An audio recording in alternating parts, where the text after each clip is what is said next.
নমস্কাৰ মই আপিল ৰহমানৰ স্বাগতম জনাইছো এই ইউটিউব চেনেললৈ সো আজি আমি পঢ়িম তোমালোকৰ ক্লাছ 6 ৰ অসমীয়াৰ যিখন কিতাপ আছে উন্মেষ তাৰে আজি আমি পাঠ 8 টো কৰিম বিৰুবালা ৰাভা সো এয়া হৈছে বিৰুবালা ৰাভা ইয়াৰ বিষয়ে ধুনিয়াকে এইটো পাঠত দিয়া আছে সো এইটো পাঠ ধুনিয়াকে তোমালোকৰ স্কুলৰ শিক্ষকে নিশ্চয়কে কৰাই দিছে সো ইয়াৰ পৰা তোমালোকৰ যি প্ৰশ্ন দিয়া আছে পেজ নম্বৰ 81 81 চাবা ক্ৰিয়াকলাপ দি আছে ক্ৰিয়াকলাপৰ আমি আটাই কেইটা প্ৰশ্নৰ উত্তৰ কৰি দিম ধুনিয়াকে প্ৰশ্ন উত্তৰ কৰি দিম লগতে যি এক্সট্ৰা প্ৰশ্ন থাকিব পাঠৰ ভিতৰৰ প্ৰশ্ন থাকিব সেইখিনি মই তোমালোকক ধুনিয়াকে কৈ দিম আৰু উত্তৰো কৰি দিম তোমালোকে শেষলৈকে চাই থাকিবা ঠিক আছে যাতে তোমালোকৰ পৰীক্ষাত 100% কমন পাই যোৱা যি কেইটা মই দগাই দিম তাৰে পৰা আহিব ঠিক আছে সো এইবিলাক প্ৰশ্নৰ পৰা পৰীক্ষাত আহিব পাৰে সো এইবিলাক প্ৰশ্ন ইম্পৰ্টেন্ট হৈ যায় তোমালোকে পটককে ভিডিওটো লাইক কৰি দিয়া আৰু চেনেলটো সাবস্ক্ৰাইব কৰি দিবা ঠিক আছে তোমালোকে এটো কৰিবা নকৰিলে পিছৰ ভিডিওখিনি মিছ কৰিবা সো ক্ৰিয়াকলাপ পাঠ ভিত্তিকত আমাক দিছে 1 নম্বৰ যে তলত দিয়া প্ৰশ্নসমূহৰ শুদ্ধ উত্তৰটো বাছি উলিয়াই সঠিক বৃত্তটো পূৰ কৰা আমাক কৈছে যে কাৰ গাত পৰিয়ে বাহ লৈছিল বুলি দেওধনীয়ে মংগল চাই কৈছিল সো কাৰ গাত পৰিয়ে বাহ লৈছিল বুলি দেওধনীয়ে মংগল চাই কৈছিলে ক দিছে ধৰ্মেশ্বৰ ৰাভাৰ গাত খ দিছে কুমলী ৰাভাৰ গাত গ দিছে বিষ্ণুপ্ৰসাদ ৰাভাৰ গাত খ দিছে দয়ালু ৰাভাৰ গাত সো কাৰ গাত পৰিয়ে বাহ লৈছিল বুলি দেওধনীয়ে কৈছিলে ধৰ্মেশ্বৰ ৰাভাৰ গাত গতিকে ক হৈ যাব ইয়াৰ শুদ্ধ উত্তৰ ঠিক আছে এই কাৰণে কটো তোমালোকে এনেকে পূৰ কৰিবা ঠিক আছে এতিয়া নেক্সট প্ৰশ্ন দিছে যে অসম ডাইনী অপৰাধ প্ৰতিৰোধ নিষিদ্ধ আৰু সুৰক্ষা আইন কেতিয়া প্ৰণয়ন কৰা হৈছিল ক দি আছে 2011 খ দি আছে 2017 গ দি আছে 2015 খ্ৰীষ্টাব্দত আৰু খ দি আছে 2021 খ্ৰীষ্টাব্দত কেতিয়া প্ৰণয়ন কৰা হৈছিল 2015 খ্ৰীষ্টাব্দত গ হৈ যাব শুদ্ধ উত্তৰ এই কাৰণে গ তোমালোকে এনেকে দিবা এইটো ভুলতে দিয়া হৈছে এইটো নিদিবা এইটো গটো হৈ যাব শুদ্ধ উত্তৰ ঠিক আছে গ নম্বৰটো হ'ব শুদ্ধ উত্তৰ সো এইটো তোমালোকে চাবা ইয়াতে আছে পেজ নম্বৰ 79 আৰু 80 চাবা একেবাৰে তলত চাবা 79 পেজত যে তেওঁৰ প্ৰচেষ্টাৰ ফলত অৰ্থাৎ বিৰুবালা ৰাভাৰ প্ৰচেষ্টাৰ ফলত যি 2015 আছে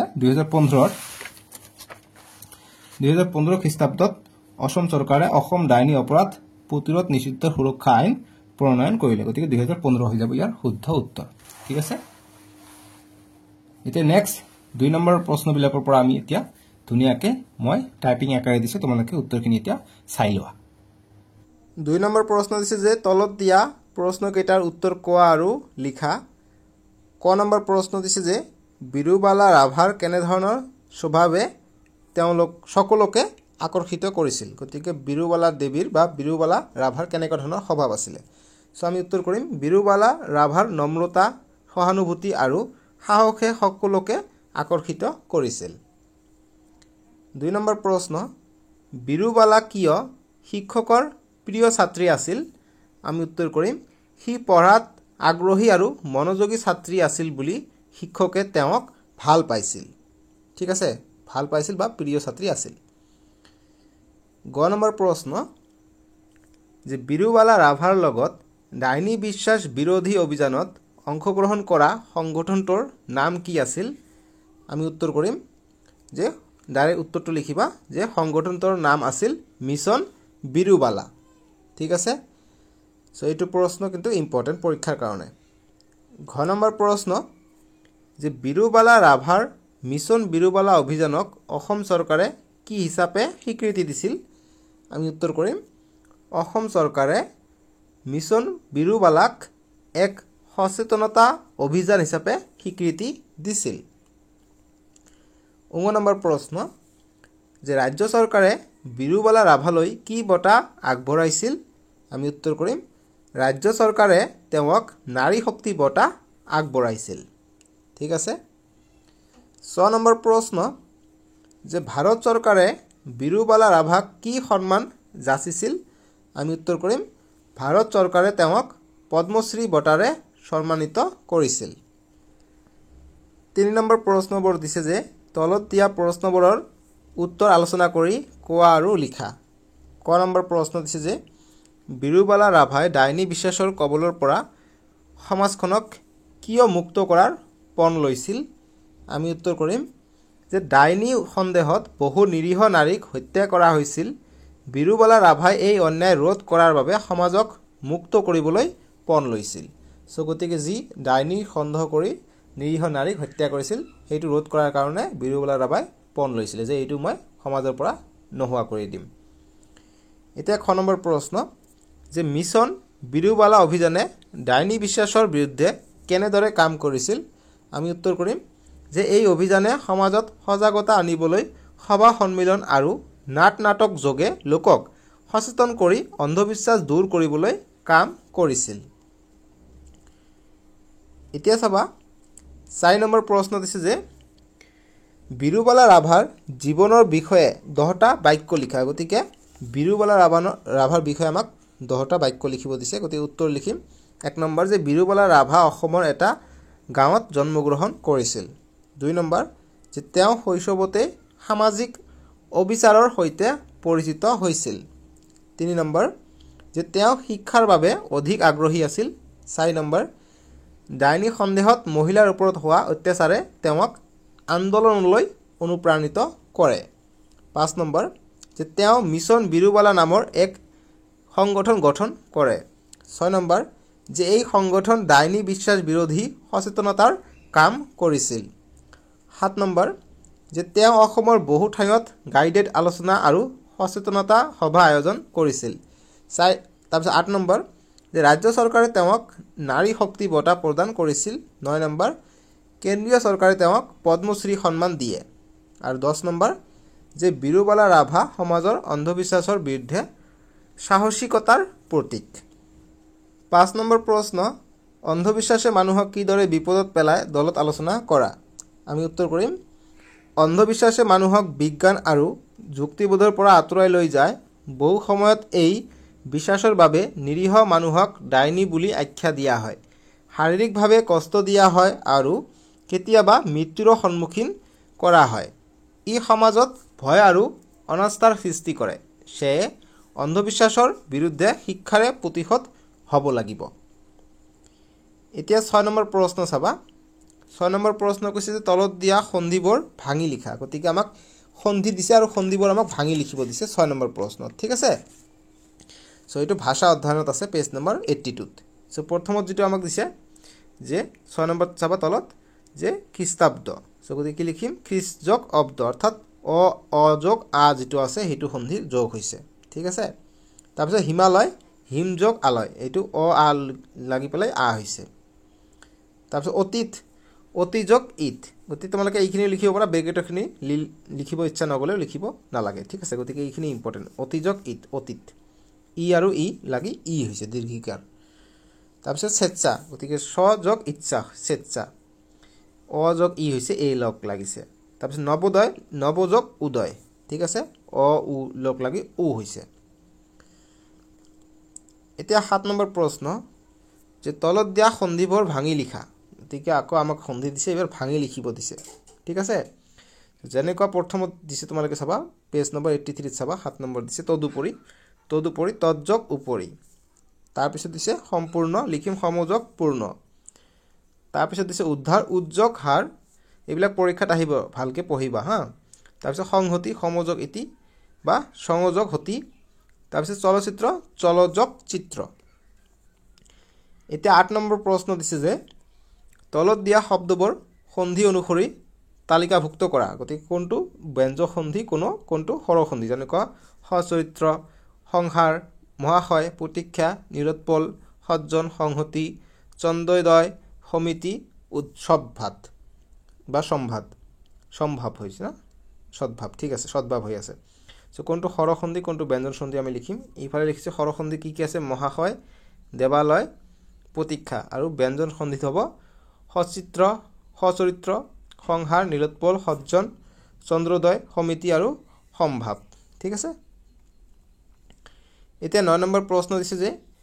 গামোচাত থকা শব্দবোৰ অভিধানত থকাৰ দৰে বৰ্ণানুক্ৰমে লিখা। গতিকে এইবিলাক বৰ্ণানুক্ৰমে লিখিব দিছে। যেনেকৈ কদি কাৰণ কিছু কুটুম। তাৰপিছত লাষ্টত এটা বাকী আছে এইটো হ'ব কৃষি। ঠিক আছে। কৃষি হ'ব এইটো। ঠিক একেদৰে দ দি। গতিকে এনচাৰটো মই কৰাই দিছোঁ তলত চাবা কদি কাৰণ দ দি দুখ ব দি বন্তি স দি সুলভ। তাৰপিছত ইয়াত আছে কিছু দ দি দূৰ হ'ব ব দি বটা আৰু স দি সমাজ। আকৌ দ দি দেউতা ব দি বিশ্ব আৰু স দি সিঁচৰিত।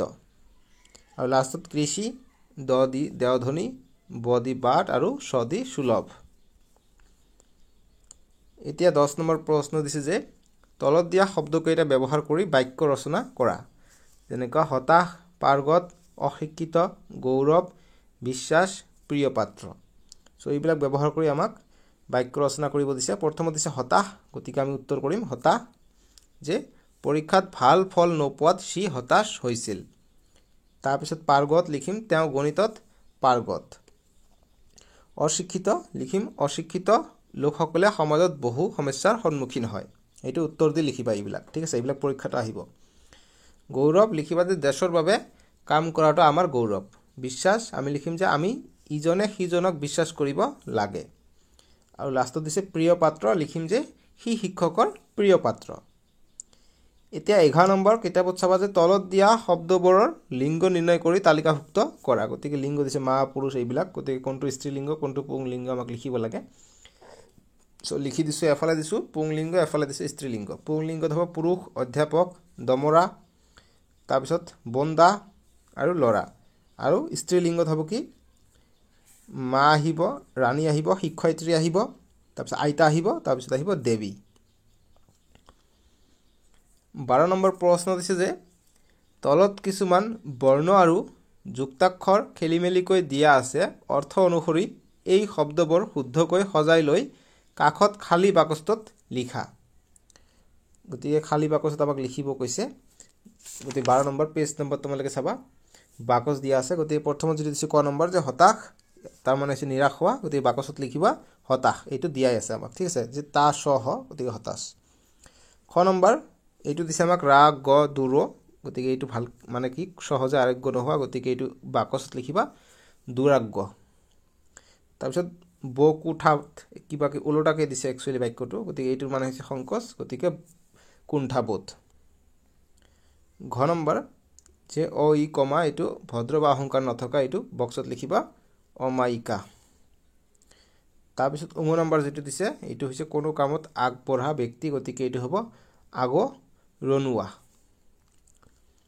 6 নম্বৰ এইটো দিছে চেপ্ৰস্থা, গতিকে প্ৰয়াস বা যত্ন দিছে, গতিকে প্ৰচেষ্টা হ'ব। আৰু 6 নম্বৰ দিছে যে সীমৈহী, গতিকে মহান নাৰী, গতিকে বাকচ লিখিবা মহীয়সী, ঠিক আছে। এইটো ওলোটাকৈ দিছে যিটো, এইটো শুদ্ধকৈ হ'ব মহীয়সী। এতিয়া 13 নম্বৰ প্ৰশ্ন দিছে যে তলত কিছুমান জতুৱা ঠাঁচৰ অৰ্থৰ সৈতে দিয়া হৈছে, এইবোৰ ব্যৱহাৰ কৰি বাক্য ৰচনা কৰা। যেনেকৈ ক নম্বৰ দিছে যে আকাশত চাং পতা, গতিকে ইয়াৰ মানে হৈছে অস্বাভাৱিক কল্পনা, গতিকে উত্তৰটো লিখিম যে তেওঁ সদায় আকাশত চাং পাতি থাকে, বাস্তৱত একো নকৰে। খ নম্বৰ মিধা ফুটা, মিধা ফুটা মানে কি অতি খ্যাতনামা, মানে খুবেই বিখ্যাত। আমি উত্তৰ কৰিম যে শংকৰদেৱ অসমৰ এজন মিধা ফুটা ব্যক্তি আছিল, খুবেই বিখ্যাত ব্যক্তি আছিল, চবে চিনি পায়। গ নম্বৰ সাত ঘাটৰ চেঙেলী, মানে বৰ টেঙৰ লোক, মানে খুবেই কি বুদ্ধিমান। আমি উত্তৰ কৰিম যে ৰাজনীতিবিদসকল প্ৰায়ে সাত ঘাটৰ চেঙেলী, ৰাজনীতিবিদ যিসকলে ৰাজনীতি কৰে সেইবিলাক খুবেই বুদ্ধিমান বা চালাক বুলি যে কওঁ সেইটো। তাৰপিছত ঘ নম্বৰ যে আহু কাণে পহু কাণে, অৰ্থাৎ ঘুনুক ঘানককৈ শুনা। আমি উত্তৰ কৰিম যে মই আহু কাণে পহু কাণে শুনিছোঁ যে তেওঁ চাকৰি এৰিছে। ঙ নম্বৰ যে হিয়াৰ আমঠু, অৰ্থাৎ অতি মৰমৰ। আমি উত্তৰ কৰিম যে প্ৰতিজন মাক দেউতাকৰ বাবে নিজৰ সন্তান হিয়াৰ আমঠু। এতিয়া আমাক দিছে জ্ঞান সম্প্ৰসাৰণ, গতিকে জ্ঞান সম্প্ৰসাৰণত চাবা তোমালোকে নেক্সট পেজত চাবা, পেজ নম্বৰ 85ত ষ্টাৰ্ট হৈছে জ্ঞান সম্প্ৰসাৰণ। 86ত চাবা 14 নম্বৰ প্ৰশ্ন দিছে, 14 নম্বৰ প্ৰশ্নটো ইম্পৰ্টেণ্ট হৈ যায় যে অন্ধবিশ্বাস ৰোধ কৰাত বিদ্যালয় এখনে কেনেদৰে কাম কৰিব পাৰে, শিক্ষকৰ সহযোগত আলোচনা কৰা, আলোচনাৰ অন্তত উপনীত হোৱা সিদ্ধান্তবোৰ লিখা। আমি উত্তৰ কৰিম যে অন্ধবিশ্বাস ৰোধ কৰাত বিদ্যালয় এখনে ভালেখিনি সহায় কৰিব পাৰে, বিশেষকৈ উচ্চ মাধ্যমিক আৰু উচ্চতৰ মাধ্যমিক বিদ্যালয়সমূহে, অৰ্থাৎ হাইস্কুল আৰু হাই ছেকেণ্ডেৰীৰ কথা কৈছে, বিদ্যালয়সমূহে এই ক্ষেত্ৰত বৃহৎ প্ৰচাৰমূলক ভূমিকা গ্ৰহণ কৰাৰ থল আছে। এনে সম্ভাৱনাৰ থল থকা বাবে বিদ্যালয়ত এই বিষয়টোৰ ওপৰত চিন্তা চৰ্চা কৰিবৰ বাবে এখন সভা অনুষ্ঠিত কৰি আমি শিক্ষক ছাত্ৰ মিলিত হৈ তলত দিয়া সিদ্ধান্তবোৰ গ্ৰহণ কৰোঁ। ক নম্বৰ যে আমাৰ বিদ্যালয়ৰ ছাত্ৰীসকলক চুবুৰীয়া গাঁওসমূহৰ বিদ্যালয়খনক কেন্দ্ৰ কৰি এনে চুবুৰীয়া ৭-৮খন গাঁও আছে আৰু এই গাঁওসমূহত ভূত প্ৰেত ডাইনী যখিনী ভূত আদি অপদেৱতাৰ কৰ্ম সম্পৰ্কীয় ভালেমান কাহিনী উপকাহিনী গাঁৱৰ লোকৰ মনৰ পৰা আজিও আঁতৰা নাই। সেয়ে বিদ্যালয়ৰ ছাত্ৰ একতা সভা শিক্ষক আৰু ওপৰৰ শ্ৰেণীৰ ছাত্ৰ প্ৰতিনিধিৰ দল এটাই অন্ধবিশ্বাসৰ বিৰুদ্ধে গাঁওসমূহত প্ৰচাৰ অভিযান চলোৱাৰ সিদ্ধান্ত লোৱা হয়। খ নম্বৰ, যে সমাজৰ লোক যাতে অন্ধবিশ্বাস অৰ্থাৎ প্ৰতিৰোধ নিষিদ্ধ আৰু সুৰক্ষা আইনৰ কথাখিনি ৰাইজৰ মাজত প্ৰচাৰ কৰাৰ সিদ্ধান্ত লোৱা হয়। আৰু গ নম্বৰ, যে ডাইনী বুলি কোনো লোকক যাতে আখ্যা দিয়া নহয় সেই বিষয়ত সচেতন থাকিবলৈ ৰাইজক অনুৰোধ জনোৱাৰ সিদ্ধান্ত লোৱা হয়। আমি ইয়ালৈকে ইয়াৰ উত্তৰখিনি কৰিলোঁ। এতিয়া তোমালোকৰ প্ৰকল্প দিয়া আছে। প্ৰকল্পত দিছে কি? 15 নম্বৰ দিছে যে তোমাৰ অঞ্চলৰ এজন সমাজ সেৱকৰ বিষয়ে তথ্য সংগ্ৰহ কৰি লিখা আৰু শিক্ষকক দেখুওৱা। গতিকে যিকোনো তোমাৰ অঞ্চলত এজন সমাজ সেৱক যিয়ে সমাজৰ হকে কাম কৰে, যেনেকুৱা বৰষুণ হলে যি ৰাস্তাত পানী থাকে ৰাস্তাত, সেইটো কোনোবাই কি আনিলে যে কোদালেৰে বা সেইটো পানীবিলাক ৰাস্তাৰ পৰা সৰকি যোৱাৰ কাৰণে এটা ঠাই বনাই দিলে। ঠিক আছে, গতিকে তেনেকুৱা সমাজসেৱক বা কোনোবা সমাজসেৱক কেনেকুৱা ধৰণৰ যে কোনোবা কোনো বিপদত পৰিলে সহায় হাত আগবঢ়োৱায়। ঠিক আছে, তেনেকুৱা সমাজসেৱক যদি ব্যক্তি আছে তাৰ বিষয়ে লিখিব দিছে, তেওঁ কেনেদৰে তোমালোকক সহায় কৰে বা সহযোগিতা কৰে। ঠিক আছে, যেনেকৈ মই আৰু যদি ক'ব যাওঁ তোমালোকক সহায় কৰা ব্যক্তি, যেনেকুৱা কোনোবা এজন ব্যক্তি থাকে নহয়, যি কোনো যদি হাই কেঁচাল লাগে বা কাজিয়া লাগা বুলি কওঁ যে আমি, কাজিয়া লাগা ঠাইত কি কৰে, সেইটো কাজিয়া ঠিক কৰি দিয়ে। ঠিক আছে, গতিকে তেনেকুৱা সমাজসেৱক কামে থাকিব পাৰে। বা কি হ'ল যে কেতিয়াবা কিবা এটা অসুবিধা হলে সেইজন মানুহৰ ওচৰত গ'লে আমি সহায় পাওঁ। গতিকে তেনেকুৱা ব্যক্তি থাকিলে সেইটোৰ বিষয়ে আমাক সংগ্ৰহ কৰি লিখিব দিছে আৰু তোমালোকৰ শিক্ষকক দেখাব কৈছে। 16 নম্বৰ প্ৰশ্ন, যে তোমাৰ অঞ্চলত প্ৰচলিত কিছুমান অন্ধবিশ্বাস চিনাক্ত কৰি এইবোৰ দূৰীকৰণৰ বাবে শিক্ষকৰ সহযোগত তলত দিয়া আৰ্হিৰ দৰে কিছুমান শ্লোগান সম্মিলিত পোষ্টাৰ প্ৰস্তুত কৰিব দিছে। তেনেকুৱা ধৰণৰ, যেনেকুৱা অন্ধবিশ্বাস সমাজৰ এক ব্যাধি, যুক্তিক আঁকোৱালি ল'ব, অন্ধবিশ্বাস দূৰ হ'ব, অন্ধবিশ্বাসে অন্ধকাৰ, তেনেকুৱা আৰু কেনেকুৱা ধৰণৰ অন্ধবিশ্বাস আছে এইবিলাকৰ ওপৰত লিখিব গৈছে। এইবিলাক আৰু দৰকাৰ নাই। 15 নম্বৰ 16 নম্বৰ। তোমালোকে পাঠটো কি কৰিবা জানা, পাঠটো একবাৰ ভালকে পঢ়িবা, এনচাৰখিনি আৰু ভালকে জানিব পাৰিবা। যেনেকুৱা পাঠৰ ভিতৰৰ পৰা এক্সট্ৰা প্ৰশ্ন আহিব পাৰে। মই যেনেকুৱা ভিডিঅ'ৰ আৰম্ভণিতে কৈছিলোঁ যে পাঠৰ ভিতৰৰ প্ৰশ্ন তোমালোকক মই দেখাই দিম। যেনেকুৱা তোমালোকে চাবা যে তেওঁৰ জন্ম ক'ত হৈছিলে, গতিকে এইটো কেতিয়াৰ কথা সেইটো আমাক সুধিছে। গতিকে এই যিটো বিৰুবালা ৰাভাৰ পাঠটো আছে এইটো একচুৱেলি 1983 পৰা 1984 খ্ৰীষ্টাব্দৰ কথা বুলি কৈছে। ঠিক আছে, যে কিয় কৈছে এইটো কথা, যে তেতিয়া গোৱালপাৰা জিলাৰ ঠাকুৰবিলা গাঁৱৰ বাসিন্দা আছিল চণ্ডীচৰণ ৰাভা। এবাৰ এই পৰিয়ালটিয়ে এটা বিপদৰ সন্মুখীন হৈছিল। তেওঁলোকৰ ডাঙৰ ল'ৰা ধৰ্মেশ্বৰক মানসিক অস্থিৰতাত ভুগিছিল। ল'ৰাটোৰ বিষয়ে মংগল চাই দেওধনীয়ে ভৱিষ্যবাণী কৰিছিল যে সি আৰু বেছিদিন জীয়াই নাথাকে। কিছুদিনৰ ভিতৰতে তাৰ মৃত্যু ঘটিব, কাৰণ তাৰ গাত এগৰাকী পৰীয়ে বাহ লৈছে আৰু সেই পৰীৰ লগত হেনো তাৰ বিয়া হৈছে। পৰীগৰাকীৰ সন্তানটো জন্ম হোৱাৰ পাছতেই হেনো ধৰ্মেশ্বৰৰ মৃত্যু হ'ব। ঠিক আছে, গতিকে কেনেকুৱা ধৰণৰ কথা দেখিছা। আৰু কৈছে কি যে এই খবৰটো ঘৰৰ মানুহবোৰ মূৰত যেন বিনা মেঘে বজ্ৰপাত হ'ল। গতিকে বিনা মেঘে বজ্ৰপাত বুলি প্ৰশ্ন আহিব পাৰে। গতিকে বিনা মেঘে বজ্ৰপাত মানে হঠাৎ আহা। ঠিক আছে, মানুহবোৰ ধৰ্মেশ্বৰৰ আসন্ন মৃত্যুৰ কথা ভাবি চিন্তিত হৈ পৰিল, কিন্তু ধৰ্মেশ্বৰৰ মাক হতাশ হোৱা নাছিল। তেওঁ দেওধনীৰ কথা বিশ্বাস নকৰি আৰু ল'ৰাটোক চিকিৎসকৰ ওচৰলৈ লৈ গ'ল। মাকৰ যত্ন আৰু চিকিৎসকৰ চিকিৎসাত ল'ৰাটো লাহে লাহে সুস্থ হৈ উঠিল। দেওধনীয়ে কোৱাৰ দৰে ল'ৰাটোৰ মৃত্যু নহ'ল। ধৰ্মেশ্বৰৰ চিকিৎসা চলি থাকোঁতে তাৰ দেউতাকে দুৰাৰোগ্য ৰোগত আক্ৰান্ত হ'ল। বিপদ আহিলে যে অকলে নাহে সেই কথাই যেন প্ৰমাণিত হ'ল। তথাপিও মানুহগৰাকী হতাশ নহ'ল। তেওঁ স্বামীৰ চিকিৎসা সামনে চলাই নিব ধৰিলে। শেষত তেওঁৰ সকলো প্ৰচেষ্টাত বিফল কৰি 1996 খ্ৰীষ্টাব্দত জুন মাহত স্বামী চণ্ডীচৰণ ৰাভাই শেষ নিশ্বাস ত্যাগ কৰিলে। গতিকে এইটো অন্ধবিশ্বাস কি কৈছে, তেওঁৰ ল'ৰাৰ মৃত্যু হ'ব। ধৰ্মেশ্বৰৰ মানসিকতা অস্থিৰ থকাৰ কাৰণে ইয়াৰ মৃত্যু হ'ব বুলি কোনে কৈছিলে, এজন কবিৰাজে কৈছিলে। ঠিক আছে, যে পৰী তেওঁক এটেক কৰিছে বা পৰী আছে তেওঁৰ গাত।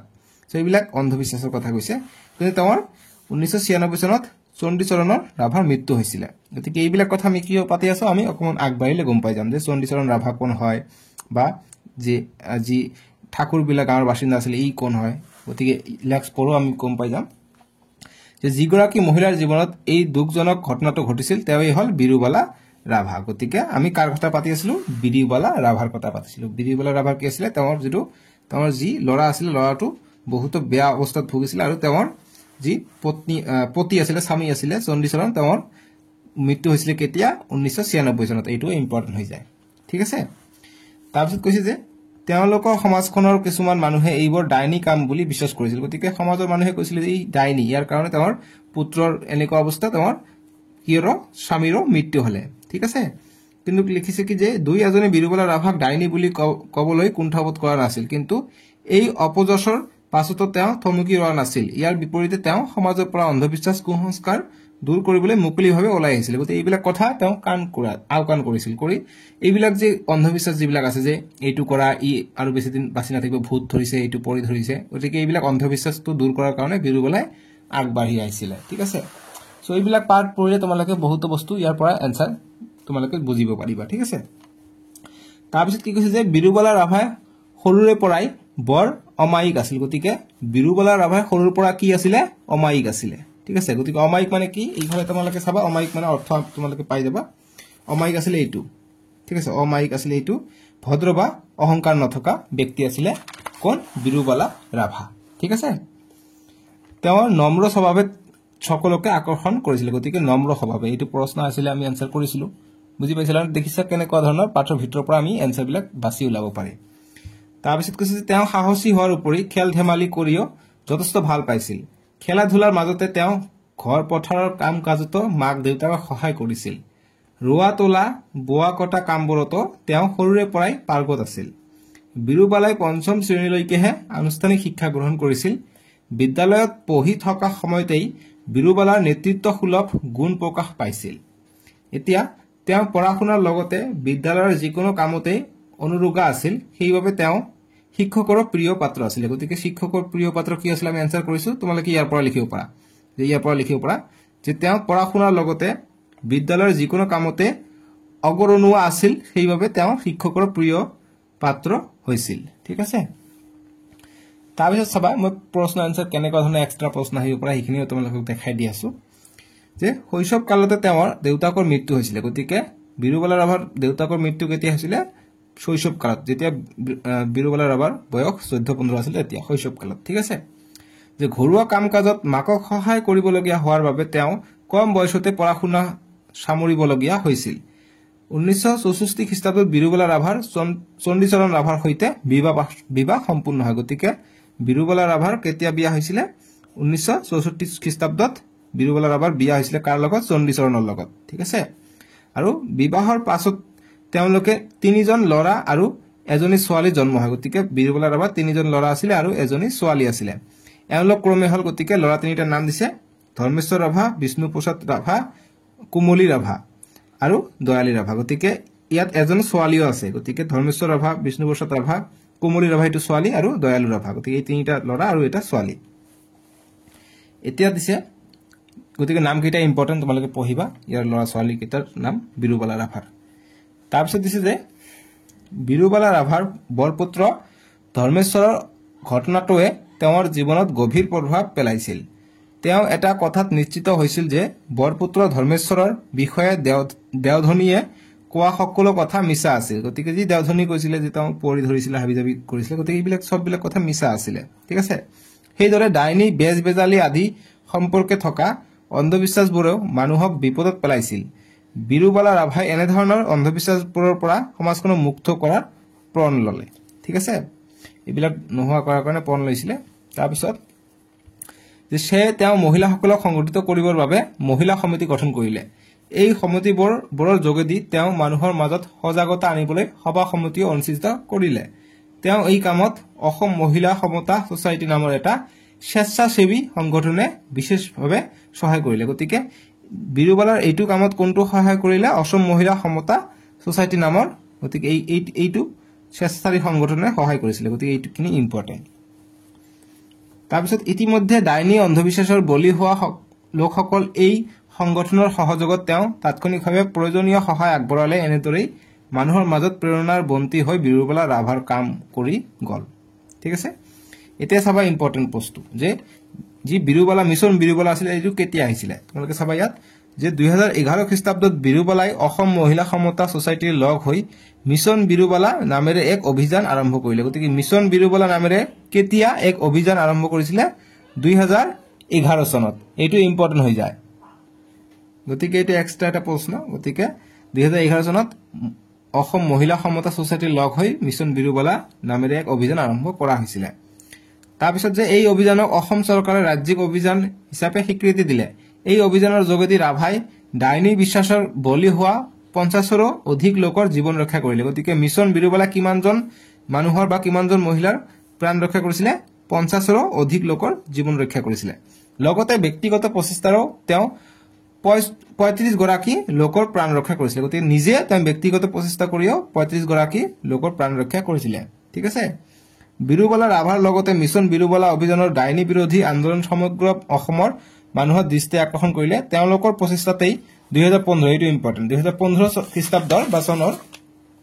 2015 খ্ৰীষ্টাব্দত অসম চৰকাৰে অসম ডাইনী অপৰাধ প্ৰতিৰোধ নিষিদ্ধ সুৰক্ষা আইন প্ৰণয়ন কৰিলে গতিকে 2015 চনত প্ৰণয়ন কৰিছিল লগতে ইম্পৰ্টেন্ট আছে মই কৈ আছো এতিয়া ইম্পৰ্টেন্ট বস্তু আৰম্ভ হ'ব যেনেকুৱা যে এই আইন অনুসৰি ডাইনী হত্যাত জড়িত লোকসকলক জামিনবিহীন ধাৰাত গ্ৰেপ্তাৰ কৰা হ'ব গতিকে যি ডাইনী হত্যাত লোকসকলক কি ধাৰাত গ্ৰেপ্তাৰ কৰা হ'ব এইটো পৰীক্ষাত প্ৰশ্ন আহিব পাৰে গতিকে কি হ'ব জামিনবিহীন ধাৰা অৰ্থাৎ জেল হ'বই ঠিক আছে কোনো ধৰণৰ জামিন নহ'ব তাৰ পিছত যে বিৰুবালা ৰাভাই তেওঁৰ জীৱন কালত বহুতো বঁটা বাহন লাভ কৰিছিল 2005 খ্ৰীষ্টাব্দত বিৰুবালা ৰাভাক ৰাষ্ট্ৰসংঘই শান্তিৰ নোবেল বঁটাৰ বাবে মনোনীত কৰিছিল গতিকে শান্তিৰ নোবেল বঁটাৰ বাবে ৰাষ্ট্ৰসংঘই কেতিয়া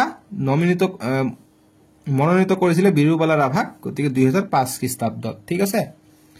তাৰ পিছত কৈছে যে 2015 খ্ৰীষ্টাব্দত গুৱাহাটী বিশ্ববিদ্যালয়ে ডক্টৰেট ডিগ্ৰীৰে তেওঁক সন্মানিত কৰে গতিকে গুৱাহাটী বিশ্ববিদ্যালয়ে ডক্টৰেট ডিগ্ৰীৰে সন্মানিত কৰিছিল কাক সন্মানিত কৰিছিল বিৰুবালা ৰাভাক কেতিয়া 2015 চনত ঠিক আছে গতিকে 2015 খ্ৰীষ্টাব্দত গুৱাহাটী বিশ্ববিদ্যালয়ে ডক্টৰ বা বিৰুবালা ৰাভাক কি উপাধিৰে সন্মানিত কৰিছিল প্ৰশ্ন আহিব পাৰে গতিকে ডক্টৰেট ডিগ্ৰীৰে ঠিক আছে গতিকে ইয়াৰ পৰা ঘূৰাই পকাই প্ৰশ্ন আহিব পাৰে এতিয়া দিছে যে অসম চৰকাৰে তেওঁলৈ 2017 খ্ৰীষ্টাব্দত সতী সাধনী বঁটা আগবঢ়ায় গতিকে অসম চৰকাৰে বিৰুবালা দেৱীক কেতিয়া সতী সাধনী বঁটা আগবঢ়ায় গতিকে 2017 চনত বা 17 খ্ৰীষ্টাব্দত ঠিক আছে তাৰ পিছত 2021 খ্ৰীষ্টাব্দত তেওঁক ভাৰত চৰকাৰে পদ্মশ্ৰী সন্মান প্ৰদান কৰে গতিকে পদ্মশ্ৰী বঁটাও পাইছিলে গতিকে কেতিয়া পাইছিলে পদ্মশ্ৰী বঁটা বিৰুবালা দেৱীয়ে বা বিৰুবালা ৰাভাই 2021 চনত তাৰ পিছত যে ইয়াৰ উপৰি বিৰুবালা ৰাভাই ৰিলায়েন্স ইণ্ডাষ্ট্ৰিজৰ ৰিয়েল হিৰো বঁটা সৌদ অসম ছাত্ৰ সংস্থা আগবঢ়োৱা সুধাকন্ত ডক্টৰ ভূপেন হাজৰিকা সংহতি বঁটা লাভ কৰে গতিকে এইবিলাক বঁটাও লাভ কৰিছিলে এটা হৈছে সুধাকন্ত ভূপেন হাজৰিকা সংহতি বঁটা আনটো হৈছে ৰিয়েল হিৰো বঁটা কোনে আগবঢ়াইছিলে এই ৰিলায়েন্স ইণ্ডাষ্ট্ৰিজে আগবঢ়াইছিলে ঠিক আছে তাৰ পিছত দিছে যে বিৰুবালা ৰাভা সম্পূৰ্ণৰূপে বিজ্ঞানসন্মত দৃষ্টিভংগীৰ অধিকাৰী এগৰাকী মহিলা আছিল গতিকে যদি প্ৰশ্ন আহে যে বিৰুবালা বিজ্ঞানসন্মত ব্যক্তি আছিলে নে বা মহিলা আছিলে নে গতিকে বিলকুল হয় তেওঁ বিজ্ঞানসন্মতভাৱে ভাবিছিল আৰু দৃষ্টিভংগী আছিল বিজ্ঞানসন্মত সেইভাবে তেওঁ বিজ্ঞানসন্মত চিন্তাৰে আগবাঢ়ি যাব পাৰিছিল গোটেই জীৱনটো সমাজ সংস্কাৰৰ হকে কাম কৰি গল এখন অনগ্ৰসৰ সমাজৰ পৰা ওলাই আহি বিৰুবালাই সমগ্ৰ অসমক পোহৰৰ বাট দেখুৱালে অবিশ্ৰান্তভাৱে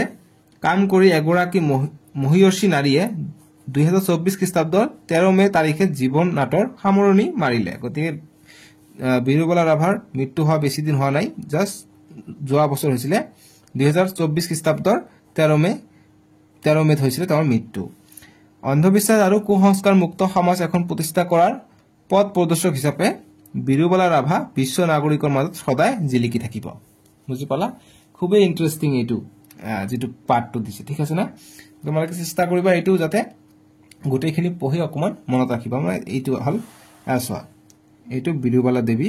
আমাৰ এইটো ৰাষ্ট্ৰপতি হয় তো কি বঁটা দিছিলে মই কৈছিলো নহয় পদ্মশ্ৰী বঁটা দিছিলে এইটো পদ্মশ্ৰী বঁটা লৈ আছে ঠিক আছে ইয়াত জানো আহা বুলি কেইটামান বস্তু দিছে সেইবিলাক তোমালোকে ইম্পৰ্টেণ্ট হৈ যায় ঠিক আছে যেনেকুৱা বিৰুবালা ৰাভাৰ বিষয়ে দিছে বিৰুবালা ৰাভাৰ জন্ম কেতিয়া হৈছিলে এইটো ইম্পৰ্টেণ্ট পৰীক্ষাত আহিব পাৰে সো 1949 খ্ৰীষ্টাব্দৰ 5 ফেব্ৰুৱাৰীত বিৰুবালা ৰাভাৰ জন্ম হৈছিলে সেইটো ইম্পৰ্টেণ্ট ঠিক আছে সো বিৰুবালা ৰাভাৰ জন্ম হৈছিলে 1949 খ্ৰীষ্টাব্দৰ 5 ফেব্ৰুৱাৰী আকৌ দিছে জন্মস্থান সো জন্মস্থান ক'ত আছিলে ঠাকুৰবিলা গোৱালপাৰা জন্ম হৈছিলে ঠাকুৰবিলা ঠাইত ঠিক আছে আৰু জন্মস্থান গল এটা পিতৃৰ নাম খুদিছে আমাক যে পিতৃৰ নাম কি সো বিৰুবালা ৰাভাৰ পিতৃৰ নাম আছিল কালেয়াৰাম ৰাভা ঠিক আছে কালেয়াৰাম ৰাভা আছিল বিৰুবালা দেৱীৰ পিতৃৰ নাম মাতৃৰ নাম কি আছিল মাতৃৰ নাম আছিল সাগৰবালা ৰাভা আছিল মাতৃৰ নাম আৰু শিক্ষানুষ্ঠান অৰ্থাৎ কত তেওঁ পঢ়াশুনা কৰিছিল ঠাকুৰবিলা প্ৰাথমিক বিদ্যালয়ত তেওঁ পঢ়াশুনা কৰিছিল ঠিক আছে আৰু শিক্ষাগত অৰ্হতা পঞ্চম শ্ৰেণী পঞ্চম লৈকে তাই পঢ়িছে বিৰুবালা ৰাভা এইটো ইম্পৰ্টেণ্ট হৈ যায় ঠিক আছে সো ইয়াত কৰ পৰা এইটো পাঠ লোৱা হৈছে এইটো উচ্চ দিয়া আছে যেনেকুৱা উচ্চ যে তিল সোণোৱালৰ বিৰুবালা ৰাভা আভা প্ৰথম প্ৰকাশ আগষ্ট 2024 প্ৰকাশক ইস্ক্ৰ যোৰহাট ইমান এই গ্ৰন্থৰ আধাৰত কৰ্মশালাত জৰিয়তে পাঠ্য ছাত্ৰীতে উপযোগী হোৱাকৈ প্ৰস্তুত কৰা হৈছে গতিকে তোমালোকে ইয়াৰ পৰা যাতে আশা আৰু প্ৰেৰণা পোৱা সেই কাৰণে এইটো পাঠ উল্লেখ কৰা হৈছে ঠিক আছে আৰু পাঠটো আৰম্ভণিতে তোমালোকে চাবা ইয়াত এটা কিউআৰ কোড আছে এইটো সাৰ্চ কৰিলে ইউটিউবত আহি যায় G2S8W3 এইটো সাৰ্চ কৰি আনিবা সো ইয়াত ইয়েলো কালাৰ যেটো বস্তু দিয়া হয় নহয় এই ইয়েলো কালাৰৰ বস্তুখিনি আমাৰ কাৰণে ইম্পৰ্টেণ্ট হৈ যায় ঠিক আছে গতিকে ইয়েলো কালাৰখিনি অকমান পঢ়ি দিও তোমালোকে আৰু ভালকে বুজি পাবা সো ইয়াত চাবা যে বিৰুবালা ৰাভাত ইয়াত আছে প্ৰতিটো পাঠৰে এনেকুৱা ধৰণৰ থাকে যেনেকুৱা যে বৰ্তমান সময়তো আমাৰ সমাজত কিছুমান অন্ধবিশ্বাস আৰু কুসংস্কাৰ বৰ্তি আছে গতিকে বৰ্তমান সময়তো আমাৰ সমাজত কিছুমান অন্ধবিশ্বাস আছে ঠিক আছে তাৰ পিছত আছে যে এইবোৰে সমাজৰ বিকাশত হেঙাৰ হৈ থিয় দিয়ে গতিকে যদি অন্ধবিশ্বাস হৈ যায় তেনেহলে হেঙাৰ হৈ থিয় দিয়ে অৰ্থাৎ অন্ধবিশ্বাসে কি কৰে বহুত বস্তু ৰোধ কৰে যেনেকুৱা কোনোবা যদি এটা পৰিয়ালৰ ধৰি লোৱা এটা লৰাই বিয়া পাতিলে বিয়া পতাৰ পিছত যদি কিবা কাৰণত লৰাটোৰ মৃত্যু হৈ যায় কি কয় যে এইটো মহিলাৰ ভাল নহয় এইটো মহিলা হৈছে ডাইনী এইটো মহিলাৰ কাৰণে তেওঁৰ স্বামী ঢুকালে সো এইবিলাক হৈছে ডাইনী হত্যা যি মানুহ মৰে এইটো প্ৰকৃত এইটো মহিলাৰ কাৰণে মৰা নাই ঠিক আছে একচুয়ালি কি হৈছিল এইটো কিবা ঐশ্বৰিক বা বেমাৰ হৈছিল কাৰণে মৰিছে গতিকে মহিলা গৰাকী কোনো দোষ নাই কিছুমানে যে ভূত প্ৰেত বিশ্বাস কৰে যে পৰি ধৰিছে ভূত ধৰিছে গতিকে হিবিলাক কথা আমাৰ এইবিলাক অন্ধবিশ্বাসৰ অন্তৰ্গত হৈ যায় ঠিক আছে গতিকে তোমালোকৰ গাঁৱত নিশ্চয়কৈ তেনেকুৱা থাকিব পাৰে যে ভূত প্ৰেতক বিশ্বাস কৰে গতিকে একচুয়ালি তেনেকুৱা ধৰণৰ বস্তু নাই ঠিক আছে সো গতিকে হিবিলাক একচুয়ালি এটা অন্ধবিশ্বাস গতিকে ভূত প্ৰেত যদি সুধে যে পৰীক্ষাত যে ভূত প্ৰেত পৰি এইবিলাক কি এইবিলাকক বিশ্বাস কৰাটো কি হয় গতিকে এইটো হয় অন্ধবিশ্বাস আৰু কুসংস্কাৰৰ এটা অংশ ঠিক আছে তাৰপিছত কৈছে যে তেনে এক হেঙাৰ হৈছে ডাইনী বিশ্বাস গতিকে ডাইনী বিশ্বাসটো কি গতিকে ডাইনী বিশ্বাস যদি প্ৰশ্ন আহে যি অন্ধবিশ্বাস আৰু কুসংস্কাৰ যিবিলাক মানুহে বিশ্বাস কৰে সেইবিলাককে কোৱা হয় ডাইনী বিশ্বাস ঠিক আছে তাৰপিছত কৈছে যে প্ৰচলিত ডাইনী বিশ্বাসৰ বিৰুদ্ধে এগৰাকী সাধাৰণ মহিলাই কেনেদৰে যুঁজ দিছিল সেই বিষয়ে এই পাঠৰ পৰা জানিব পাৰিবা গতিকে যি আমাৰ প্ৰচলিত ডাইনী হত্যা হয় এইবিলাকৰ বিষয়ে যুঁজ দিবলৈ আগত খুব আছিল ডাইনী হত্যা এতিয়া নাই এতিয়া তোমালোকে নিশ্চয়কৈ নাজানা ডাইনী হত্যা কি হয় আমি আগত খুব নিউজত চাইছিলো টিভি চাইছিলো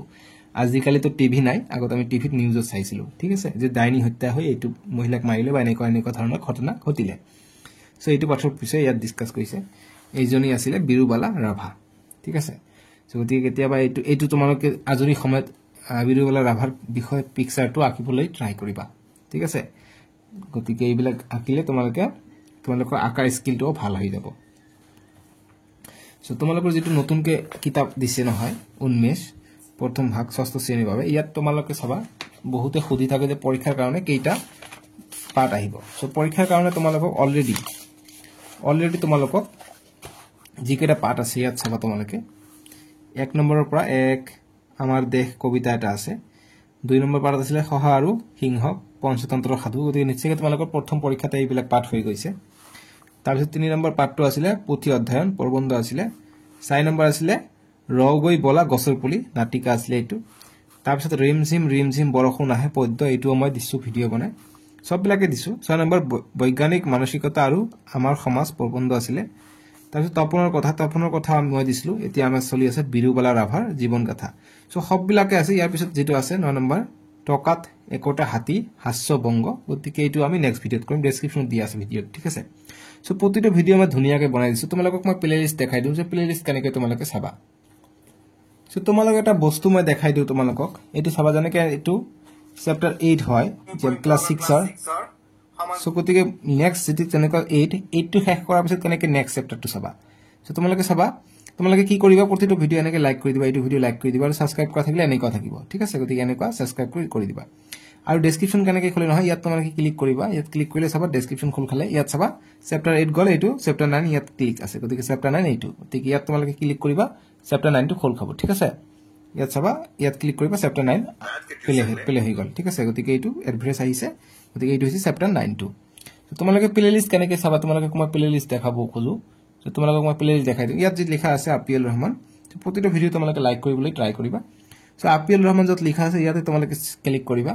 ইয়াত ক্লিক কৰিলে চাবা ইয়াত চাবা প্লেলিষ্ট লিখা আছে যদি ইয়াত প্লেলিষ্ট দেখা পোৱা নাই তাহলে এনেকৈ স্ক্ৰল কৰিব পাৰি ঠিক আছে এনেকৈ স্ক্ৰল কৰিব পাৰি স্ক্ৰল কৰিলে চাবা এই পোষ্ট দেখা নাই এনেকৈ স্ক্ৰল কৰিলে কিন্তু পোষ্টটো দেখা যায় সো গতিকে এনেকৈ স্ক্ৰল কৰিবা প্লেলিষ্ট দেখা পাবা এই প্লেলিষ্ট ক্লিক কৰিলে তোমালোকে চাবা ইয়াত ক্লাস 10 9 7 এইবিলাকৰ কাৰণে মই বনাও তোমালোকে যেতিয়া ক্লাস 8 9 7 দিবা তেতিয়া নিশ্চয় চাবলৈ পাবা সো গতিকে তোমালোকে চাবা ইয়াত ক্লাস 6 ৰ সোশ্যাল সায়েন্স ইয়াত আটাই কেইটা চ্যাপ্টাৰ 1 বাই 1 দি আছে সমাজ বিজ্ঞান যে সমাজ বিচিত্ৰ আছে এইটো দেখিছানে ধুনিয়াকৈ দি আছে 1 বাই 1 আহি থাকিব ঠিক একেদৰে তোমালোকে চাবা ক্লাস 6 ম্যাথছ আসাম লিখা আছে ইয়াত ক্লাস 6 ৰ গণিত যিবিলাক আছে তোমালোকৰ গণিত বিলাক ধুনিয়াকৈ দি আছে ঠিক আছে মানে এভৰিথিং আৰু যি লাগে তোমালোকক বুজি পাইছানে একবাৰে ধুনিয়াকে দি আছে আৰু খুবে ৰেসপন্স পাই আছো খুবে ধুনিয়া ভিউজ আহিছে 1.6 লাখ এটো 53000 এটো 89000 ইয়াত 50000 বহুত ভিউজ আহি আছে সকলে চাই আছে চেনেলটো সো মৰম দিছা তোমালোকে সকলোকে ধন্যবাদ আৰু চাই থাকিবা সো ব্যাক কৰি দিম তাৰপিছত চাবা ক্লাস 6 এছামিজ দি আছে ইয়াত ক্লিক কৰিবা ইয়াত চাবা চ্যাপ্টাৰ 1 ৰ পৰা ষ্টাৰ্ট হৈ আছে ঠিক আছে গতিকে এনেকৈ সব আপডেট হৈ আছে তোমালোকে চাবা 1 2 3 4 5 এনেকৈ আহি থাকিব তাৰপিছত ব্যাক কৰি দিও নেক্সট জি আছে তোমালোকে যেনেকৈ ক্লাস 6 ৰ হিন্দী যে আছে হিন্দী আচ্ছা ক্লাস 6 ৰ হিন্দী লিখা আছে ঠিক আছে ক্লাস 6 ৰ হিন্দী যাবা ইয়াত চাবা চ্যাপ্টাৰ 1 যেটো আছিল हम होंगे कामयाब 5.5 লাখ বহুত ভিউজ আহিছে দেখি পাইছানে কিমান ধুনিয়া ভিডিও বনাইছে এটো 2 লাখ এটো 2.5 লাখ গতিকে এনেকৈ সব চ্যাপ্টাৰ দিয়া আছে গতিকে তোমালোকে এনেকৈ তলত স্ক্ৰল কৰি চাবা পাই যাবা ঠিক আছে মই আপডেট কৰি দিম প্লেলিষ্টটো সো ক্লাস 7 ত যেতিয়া যাবা ক্লাস 7 ৰ কাৰণে ক্লাস 6 ত আছে ক্লাস 7 ত গলে ম্যাথছ চাব পাৰি ইয়াত চা ক্লাস 7 ম্যাথছ বুলি লিখা আছে প্লেলিষ্ট আপিএল ৰহমান যা চেনেলটো মনত ৰাখিবা আপিএল ৰহমান ধুনিয়াকৈ একেবাৰে চ্যাপ্টাৰ 1 ৰ পৰা সকলোখিনি দিয়া আছে ঠিক আছে নো প্ৰবলেম মই আছো নহয় তোমালোকে একো প্ৰবলেম নাই ধুনিয়াকৈ মই বস্তুখিনি কৰাই দিম বুজি পাইছা সো আমাৰ 8.33 লাখ সাবস্ক্ৰাইবাৰ হৈছে তোমালোকে ক্লাস 6 ত আছে ক্লাস 7 8 9 10 10 ত গৈ কিমান সাবস্ক্ৰাইবাৰ হয় নিশ্চয় কমেন্ট কৰিবা ক্লাস 7 ৰ পৰা কমেন্ট কৰিব পাৰি তোমালোকে মনত ৰাখিবাচোন যে আমি ক্লাস 6 ত থাকোতে সাৰৰ 8,30,000 বা 33,000 সাবস্ক্ৰাইবাৰ আছিল আমি ক্লাস 10 ত গৈ কিমান সাবস্ক্ৰাইবাৰ হয় তোমালোকে চেক কৰিবা হেতু ঠিক আছে সো মই বিশ্বাস কৰো যে তোমালোকে ক্লাস 10 পাৱাৰ আগতে মোৰ 1 মিলিয়ন হ'ব 1 মিলিয়ন হলে ভাল লাগিব আমি এটা গোল্ডেন প্লে বাটন পাম ঠিক আছে তোমালোকে ৰেগুলাৰলি চাই থাকিবা মই চেষ্টা কৰি আছো তোমালোকক ভালকে বস্তুখিনি কৰাই দিবলৈ বুজি পাইছানে সো যিকিন হক প্লেলিষ্ট কেনেকৈ দিয়া থাকে সেইখিনি মই তোমালোকক দেখাই দিম আৰু যদি চেনেলটো তোমালোকে সাবস্ক্ৰাইব কৰি ৰাখা নহয় ইয়াত ক্লিক কৰিলে তোমালোকে বস্তুখিনি চাব পাৰিবা সো যিকিন হক মই বস্তুটো ক্লিয়াৰ কৰাই দিলো ইয়াত বস্তুটো লেখাই দিলো তোমালোকৰ অসমীয়া টোটাল চ্যাপ্টাৰ আছে কেইটা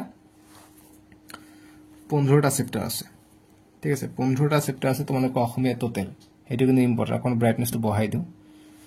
লোকগীত গতিকে আমাৰ কেইটা বাকি থাকিলে বিৰুবালা গল এতিয়া 1 2 3 4 5 6 7টা থাকিলে সো গতি নেক্সট পাৰ্ট যেটো আছে মই ইয়াৰ পৰা দেখাই দিও বিৰুবালা ৰাভাৰ পিছত পাৰ্টটো কি আছে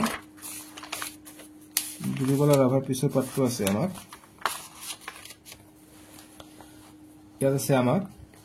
পাৰ্ট 9 টকাত একোটা হাতী সো গতিকে এইটো নেক্সট ভিডিও ডেসক্ৰিপচনত দিয়া আছে যেনেকৈ দেখাই দিলো ডেসক্ৰিপচনত পাৰ্ট 9 টো দিয়া আছে তাতে ক্লিক কৰি চাব পাৰিবা ঠিক আছে সো ইয়াত তোমালোকে চাবা পেজ নম্বৰ জ্ঞান সম্প্ৰসাৰণত পেজ নম্বৰ 85 ত জ্ঞান সম্প্ৰসাৰণত আদেক বস্তু দিছে আমাক জানি থওঁ আহা আদেক মানে বা কিছুমান বস্তু দিছে ঠিক আছে সো জানি থওঁ আহা দিছে ক নম্বৰ যে অন্ধবিশ্বাসৰ অভিধানিক অৰ্থ হল যুক্তি গতিকে অন্ধবিশ্বাসৰ অভিধানিক অৰ্থ যদি আহে পৰীক্ষাত তেনে হলে হ'ব এনসাৰ হ'ব যুক্তি